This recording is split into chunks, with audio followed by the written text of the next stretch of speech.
नमस्कार।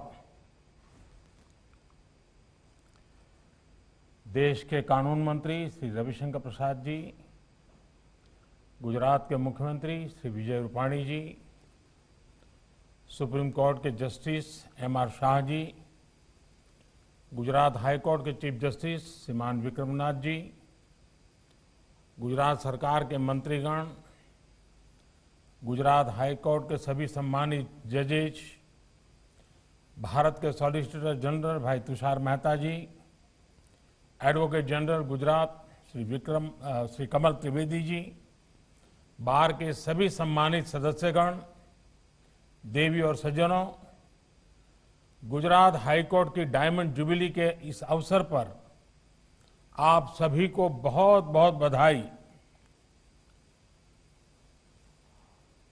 અને ગુજરાતના સૌ વાલા નાગરિક ભાઈઓ બહેનોને પણ ખૂબ ખૂબ બધાઈ।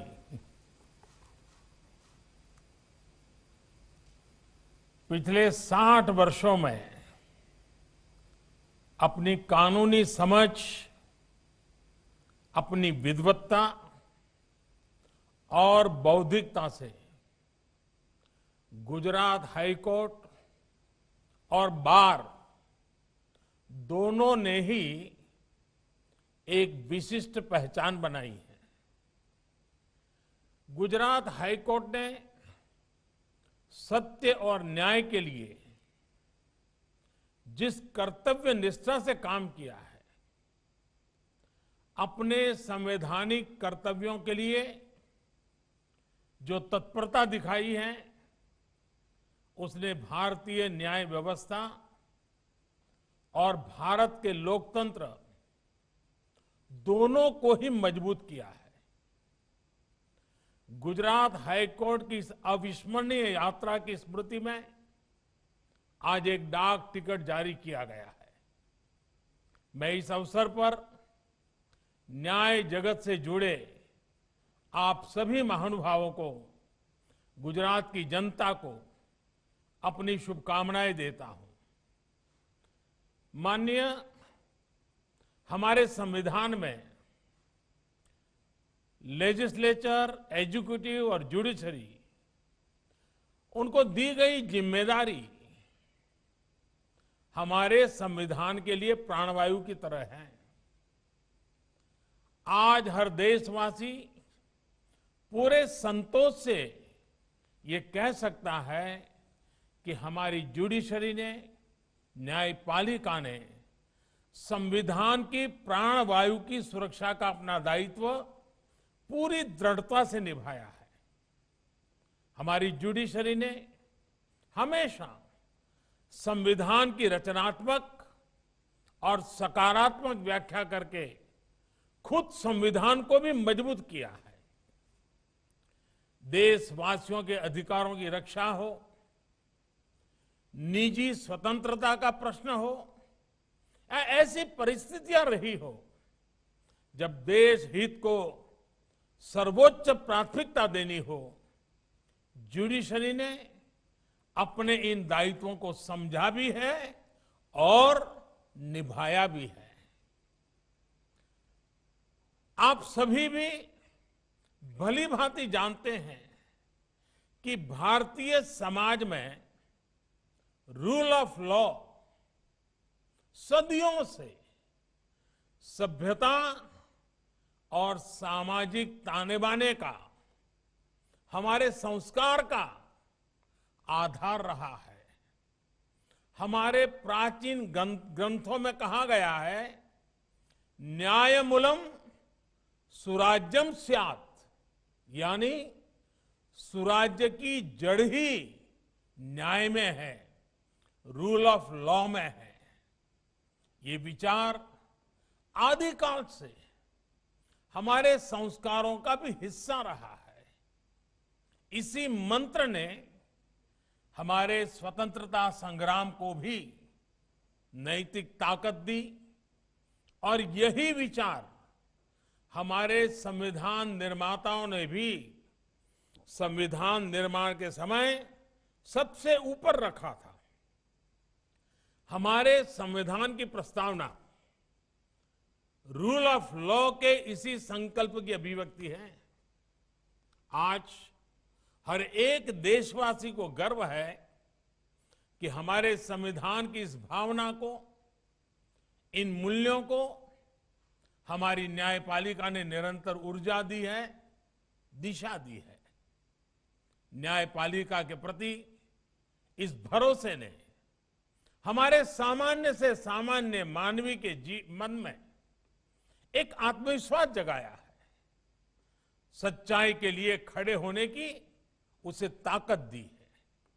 और जब हम आजादी से अब तक देश की इस यात्रा में जुडिशरी के योगदान की चर्चा करते हैं तो इसमें बार के योगदान की चर्चा भी आवश्यक होती है। हमारी न्याय व्यवस्था की ये गौरवशाली इमारत बार के ही पिलर पर खड़ी है। दशकों से हमारे देश में बार और जुडिशरी मिलकर ही न्याय के मूलभूत उद्देश्यों को पूरा कर रहे हैं। हमारे संविधान ने न्याय की जो धारणा सामने रखी है, न्याय के जो आदर्श भारतीय संस्कारों का हिस्सा रहे हैं, वो न्याय हर भारतीय का अधिकार है। इसलिए ये जुडिशरी और सरकार दोनों का ही दायित्व है कि दुनिया के सबसे बड़े लोकतंत्र में वो मिलकर world class judicial system, justice system खड़ा करे। हमारा जस्टिस सिस्टम ऐसा होना चाहिए जो समाज के अंतिम पायदान पर खड़े व्यक्ति के लिए भी सुलभ हो, जहां हर व्यक्ति के लिए न्याय की गारंटी हो और समय से न्याय की गारंटी हो। आज न्यायपालिका की तरह ही सरकार भी इस दिशा में अपने कर्तव्यों को पूरा करने के लिए निरंतर प्रयास कर रही है।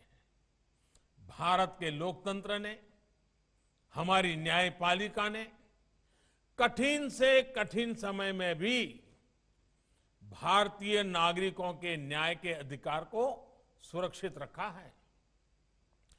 कोरोना वैश्विक महामारी के समय हमें इसका उत्तम उदाहरण फिर एक बार देखने को मिला है।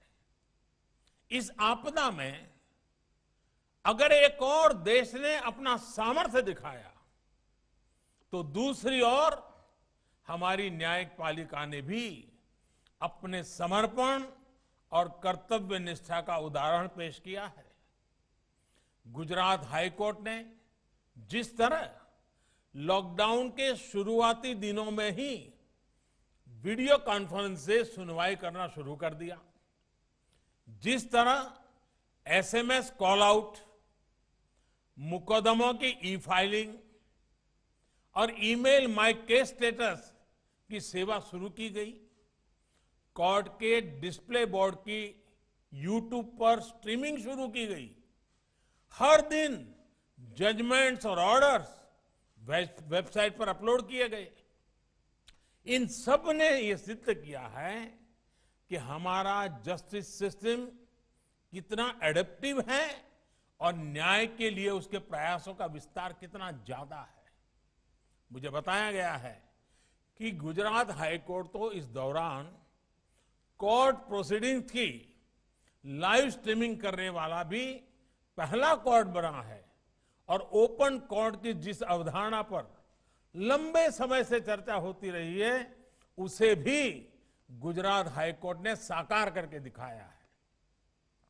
हमारे लिए ये संतोष का विषय है कि कानून मंत्रालय ने e courts integrated mission board project के तहत जो डिजिटल इंफ्रास्ट्रक्चर को खड़ा किया था, उसने इतने कम समय में हमारे कोर्ट्स को वर्चुअल कोर्ट के तौर पर काम करने में मदद की। डिजिटल इंडिया मिशन आज बहुत तेजी से हमारे जस्टिस सिस्टम को आधुनिक बना रहा है। आज देश में 18,000 से ज्यादा कोर्ट्स कंप्यूटराइज हो चुकी हैं। सुप्रीम कोर्ट से वीडियो कॉन्फ्रेंसिंग और टेली कॉन्फ्रेंसिंग को लीगल सैंक्टिटी मिलने के बाद से भी सभी अदालतों में ई प्रोसीडिंग्स में तेजी आई है। ये सुनकर हम सभी का गौरव बढ़ता है कि हमारा सुप्रीम कोर्ट खुद भी आज दुनिया में वीडियो कॉन्फ्रेंस के द्वारा सबसे ज्यादा सुनवाई करने वाला सुप्रीम कोर्ट बन गया है दुनिया में। हमारे हाई कोर्ट्स और डिस्ट्रिक्ट कोर्ट्स भी कोविड के टाइम में ज्यादा वीडियो कॉन्फ्रेंस सुनवाई कर चुके हैं। केसेस की ई फाइलिंग, इसकी सुविधा ने भी ईज ऑफ जस्टिस को एक नया आयाम दिया है। इसी तरह आज हमारी अदालतों में हर केस के लिए एक यूनिक आइडेंटिफिकेशन कोड और क्यूआर कोड दिया जा रहा है। इससे न केवल केस से जुड़ी हर जानकारी हासिल करने में आसानी हुई है, बल्कि इसने नेशनल जुडिशियल डेटा ग्रिड की भी एक प्रकार से मजबूत नींव रखी है। नेशनल जुडिशियल डेटा ग्रिड के जरिए लॉयर्स और लिटिगेंट्स केवल क्लिक मात्र से सभी केसेस और ऑर्डर्स देख सकते हैं। ये ईज ऑफ जस्टिस न केवल हमारे नागरिकों के ईज ऑफ लिविंग को बढ़ा रहा है, बल्कि इससे देश में ईज ऑफ डूइंग बिजनेस भी बढ़ा है। इससे विदेशी निवेशकों में ये भरोसा जगा है कि भारत में उनके न्यायिक अधिकार सुरक्षित रहेंगे। 2018 की अपनी डूइंग बिजनेस रिपोर्ट में वर्ल्ड बैंक ने भी नेशनल जुडिशियल डेटा ग्रिड की प्रशंसा की है। माननीय, आने वाले दिनों में भारत में ईज ऑफ जस्टिस और भी तेजी से बढ़े, इस दिशा में सुप्रीम कोर्ट की ई कमेटी एनआईसी के साथ मिलकर काम कर रही है। मजबूत सुरक्षा के साथ साथ क्लाउड बेस्ड इंफ्रास्ट्रक्चर जैसी सुविधाओं को शामिल करने पर काम हो रहा है। हमारे जस्टिस सिस्टम को फ्यूचर रेडी बनाने के लिए न्यायिक प्रक्रियाओं में आर्टिफिशियल इंटेलिजेंस के इस्तेमाल की संभावनाओं को भी, एआई की संभावनाओं को भी तलाशा जा रहा है। आर्टिफिशियल इंटेलिजेंस से जुडिशरी की एफिशिएंसी भी बढ़ेगी और स्पीड भी बढ़ेगी। इन प्रयासों में देश का आत्मनिर्भर भारत अभियान बड़ी भूमिका निभाने वाला है। आत्मनिर्भर भारत अभियान के तहत भारत के अपने वीडियो कॉन्फ्रेंसिंग प्लेटफॉर्म को भी प्रोत्साहित किया जा रहा है। देश में डिजिटल डिवाइड को कम करने के लिए, सामान्य लोगों की मदद के लिए हाई कोर्ट्स और डिस्ट्रिक्ट कोर्ट्स में ई सेवा केंद्र भी खोले जा रहे हैं। हम सभी ने देखा है कि महामारी के इस कठिन समय में ऑनलाइन ई लोक अदालत भी एक न्यू नॉर्मल बन गई है। संयोग से ये गुजरात ही था जहां 35-40 साल पहले जूनागढ़ में पहली लोक अदालत लगाई गई थी। आज ई लोक अदालत समयबद्ध और सुविधापूर्ण न्याय का एक बड़ा माध्यम बन रही है। देश के 24 राज्यों में अब तक लाखों मुकदमे ई लोक अदालतों के में आ चुके हैं और उनका निपटारा भी हो रहा है। यही गति, यही सुविधा और यही विश्वास आज हमारी न्यायिक व्यवस्था की मांग है। गुजरात एक और बात के लिए भी अपने योगदान के लिए गर्व करता रहा है। गुजरात पहला राज्य था जिसने इवनिंग कोर्ट की परंपरा शुरू की थी और गरीबों की भलाई के लिए अनेक इनिशिएटिव लिए थे। किसी भी समाज में नियमों और नीतियों की सार्थकता न्याय से ही होती है।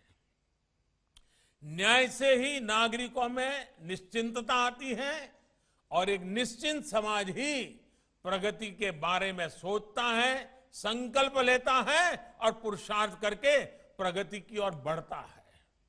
मुझे विश्वास है कि हमारी न्यायपालिका से जुड़े आप सभी वरिष्ठ सदस्य हमारे संविधान की न्याय शक्ति को निरंतर सशक्त करते रहेंगे।